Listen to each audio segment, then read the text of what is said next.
It was a regular Wednesday afternoon when my husband Dan dropped an unexpected bombshell. He had been offered a week-long business trip overseas, leaving me alone in our house for the first time in years. Though I knew it was part of his job, the idea of being alone for that long made me anxious.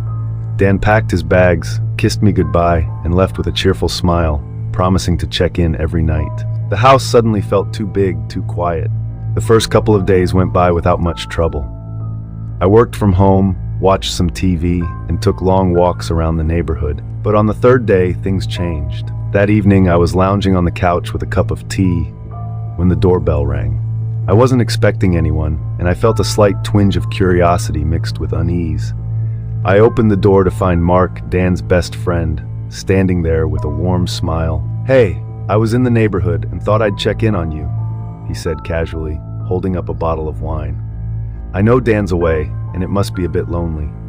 Mark and Dan had been friends since college. They had that easy, comfortable friendship that stood the test of time. We all hung out occasionally, but I never had much one-on-one time with Mark. He was always around Dan, so we never really had the chance to get to know each other deeply. "Oh, thanks. You didn't have to do that," I said, stepping aside to let him in. He shrugged, "Just being a good friend." I didn't think much of it. After all, Mark was like family. We sat down, shared a glass of wine, and talked about the usual stuff: work, mutual friends, and how Dan was adjusting to the trip. The conversation flowed easily, and I found myself laughing more than I had in days. Mark had always been charming, but I realized that I had never really paid attention to how genuinely kind and funny he could be.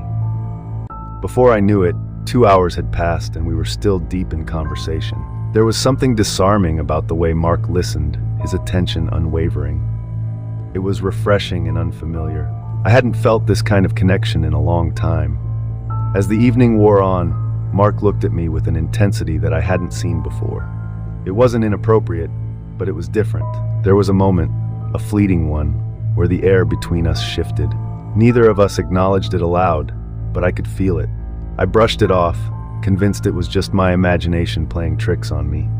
After all, he was Dan's best friend, and I was Dan's wife. There was no way Mark would ever cross that line, right? I quickly changed the subject, and sensing that the night had gone on long enough, told Mark I needed to get to bed. He smiled, thanked me for the company, and left without hesitation. As I closed the door, I couldn't shake the strange feeling that lingered in the air. It wasn't supposed to feel like this. The next morning, I woke up feeling a bit off. The evening with Mark played on my mind more than it should have. I told myself it was nothing, just the result of having company when I was feeling unusually vulnerable with Dan gone. Yet there was this nagging voice in the back of my head, replaying the subtle shift in the air between us. I busied myself with work, trying to shake off the thoughts, but they crept in at unexpected moments. When I was making coffee, when I glanced at the couch where we had talked the night before. What bothered me more was the fact that I was thinking about Mark at all. This was someone I'd known for years, someone who had always been in the background of my life, just a friendly face. Why was I suddenly noticing him in a different way? By the afternoon, I couldn't resist the urge to talk to someone. I called my friend Lily, the one person who would listen without judgment. "So Mark came by last night," I started, trying to sound casual. "Mark, Dan's friend? What for?" she asked, her tone immediately curious. "Just to check in on me, I guess." We had a few glasses of wine and talked. It was nice, but I hesitated. "But," she pressed. I sighed. "I don't know. There was this moment I can't explain. It wasn't anything, but it felt like something." Lily was silent for a beat. "And what did he do exactly?" "Nothing," I said quickly. "And that's the thing. It wasn't anything specific. It was more like a feeling, like we were both aware of something we weren't supposed to be aware of." Lily hummed thoughtfully. "Well, that's tricky. I mean, he's Dan's best friend. Maybe it was just the wine talking?" "Maybe," I replied, though deep down I wasn't convinced. I spent the rest of the day trying to focus on anything but that conversation, but Mark seemed to occupy every corner of my mind. It was absurd. He was just being a good friend, and I was overthinking it because I was lonely. That evening, as I sat down for dinner alone, my phone buzzed. It was a message from Mark. "Had a great time last night. Hope I didn't overstay my welcome." I stared at the message, unsure of how to respond. I typed out a few different replies before settling on a simple, "Not at all." It was nice to have company. A few minutes later, his reply came in. "Glad to hear that. I was thinking of stopping by again tomorrow, if you're free." No pressure, of course. I hesitated. Part of me wanted to say no, to avoid whatever this was turning into. But the other part, the one that had been lonely and bored for days, was tempted. It wasn't like anything would happen, I told myself. It was just another visit from a friend. "Sure, tomorrow works," I replied before I could overthink it. The next day passed in a blur of nervous energy. Couldn't stop thinking about what I was doing. Was I setting myself up for something I couldn't control, or was this all in my head? Don't miss out on the journey to 1,000 subscribers. Hit that subscribe button now and be part of something big before everyone else. That evening, Mark arrived again, this time with takeout in hand. We sat at the kitchen table, eating and talking like we had the other night, but this time the energy between us was even more charged. Every laugh, every glance felt heavier, as though we were both skirting around something unspoken. At one point, I caught him staring at me a little longer than usual, and I felt my heart skip a beat. I quickly looked away, feeling the weight of guilt settle in. This is ridiculous, I thought to myself. He's Dan's friend, nothing is going to happen. But the more I tried to push it aside, the more I felt drawn to the idea of letting something happen. And that was terrifying. As the evening wore on, it became clear that whatever had been brewing the night before was still there. We danced around it with small talk and casual conversation, but the tension was undeniable. And then, without thinking, I found myself saying something I hadn't planned. "Mark, do you ever wonder what would happen if we weren't tied to other people?" He looked at me, surprised but not shocked. There was a pause, and then he answered, his voice quiet. "I've thought about it more than I should." I hadn't expected that. My heart raced, and I felt a strange mixture of excitement and panic. "I'm sorry," I stammered. "I don't know why I said that." Mark shook his head, his expression soft but serious. "No, don't apologize. I've been feeling something too, but I don't want to ruin anything. You and Dan, that's sacred." His words hit me hard, and I realized how close we were to crossing a line that couldn't be uncrossed. I nodded, feeling the gravity of the moment. "Yeah," I whispered. Mark leaned back, exhaling deeply. "I know, and I respect that, but I won't lie, it's hard being around you sometimes. There's this connection that I can't ignore." For a long moment, we sat in silence, both of us contemplating the reality of what was happening. We had acknowledged something that neither of us wanted to, and now there was no going back. As Mark stood up to leave, he looked at me one last time. "I should go before we make a mistake." I nodded, unable to speak, and watched as he walked out the door. The house felt even emptier after he left, and I was left to face the complicated mess of emotions swirling inside me.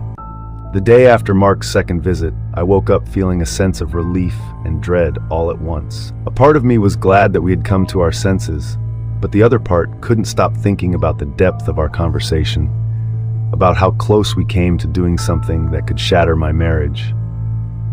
Dan called me later that morning, checking in from his trip. His voice was warm and familiar, yet I couldn't shake the guilt that gnawed at me. I listened to him talk about his meetings, his coworkers, and how much he missed me. Each word felt like a weight pressing down on my chest. I found myself responding automatically, trying to sound upbeat and normal, but I was far from it. I felt like I was living in two worlds, one where I was Dan's loving wife, and another where Mark had stirred feelings I wasn't ready to confront. Later that evening, I decided to call Mark, just to make sure everything was still normal between us. I didn't want things to be awkward, but I also needed to make sure we were both on the same page, that nothing had changed. "Hey," I said when he answered, trying to sound casual. "I just wanted to make sure we're okay, after last night." There was a pause on the other end of the line. "Yeah, we're fine," he said, but his voice lacked the easygoing tone he usually had. "Are you sure? I don't want things to be weird between us," I pressed. Mark sighed softly. "Look, it's not weird, but I'm not gonna lie. I think we need to be careful. Whatever this is, it's dangerous for both of us." I knew he was right. I agree. I don't want to mess things up. "Neither do I," he said, "but it's hard, I've been thinking about you a lot more than I should, and I know that's wrong." Dan's my best friend and you're his wife." His honesty was disarming, and for a moment, I didn't know what to say. I had felt the same, and hearing him admit it out loud made everything more real. "We have to stop this, Mark," I finally said, my voice firm.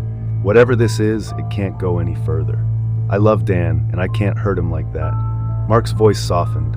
"I know, I get it. I don't want to hurt him either." There was a long silence between us, the weight of the situation hanging in the air. I knew we had to put an end to this tension, to whatever had been building between us, but the more I tried to convince myself, the more I realized how hard it was going to be. After we hung up, I felt a strange sense of finality. It was the right decision, I told myself. Mark and I couldn't be anything more than friends, no matter what unspoken connection we might feel. But despite that, I couldn't shake the feeling of loss. Something had shifted between us, and there was no going back. The next few days passed in a blur. I threw myself into work, into keeping busy, anything to avoid thinking about Mark or the complicated emotions swirling inside me. Dan was due back in a couple of days, and I was determined to put all of this behind me before he returned. But things didn't go as planned. The day before Dan was supposed to come home, I got a text from Mark. "Can we talk?" My heart sank. I knew I shouldn't respond, but something in me couldn't resist. I couldn't leave things unresolved. "Sure," I typed back, feeling a pit form in my stomach. That evening, Mark came over again. I had promised myself this would be the last time, that we would have one final conversation to clear the air and then go back to our normal lives. But the moment he walked in, I knew it wouldn't be that simple. We sat on the couch, both of us avoiding eye contact for a while, the tension palpable. "I'm sorry," Mark finally said, breaking the silence. "I shouldn't have texted you. I've been struggling with everything, and I didn't know what else to do." I shook my head. "It's not your fault. This whole thing just got out of hand. We should have never let it get this far." Mark looked at me, his expression serious. "I know, but I can't stop thinking about you. And that's the problem. I don't want to feel this way, but I do." I swallowed hard, feeling my own emotions rise to the surface. "We can't do this, Mark. It's not fair to Dan. It's not fair to either of us." He nodded slowly. "You're right. It's not fair, but it doesn't make it any easier." For a moment, neither of us spoke. The weight of everything hung between us, unspoken but understood. I could feel the pull between us, the temptation to let something happen, to give in to whatever this was. But I knew that if we crossed that line, there would be no turning back. "I can't," I whispered, more to myself than to him. "I can't do this." Mark stood up, running a hand through his hair. "I know I should go." But neither of us moved. We were both frozen in place, standing on the edge of a precipice we didn't want to fall into. Finally, Mark turned to leave, but before he reached the door, he stopped and looked back at me. "For what it's worth, I care about you, but I won't be the one to ruin your marriage." And with that, he was gone. As the door closed behind him, I felt a strange mix of relief and sadness. I had made the right choice, but it didn't feel like a victory. It felt like I had lost something important, something I hadn't even realized I wanted. The next day, Dan came home. His warm embrace was familiar, comforting, but I felt a distance within myself that I couldn't explain. I smiled, laughed at his stories, and fell back into the rhythm of our life together. But something had changed. Mark and I didn't speak again after that night. We avoided each other, silently agreeing to let whatever had almost happened fade into the background. It was easier that way, safer. As time passed, the tension dissolved into memory, but it left a mark, one that neither of us would ever admit to. A reminder that even the strongest boundaries can bend under the weight of unspoken feelings. And though I never crossed that line, I knew I had come dangerously close.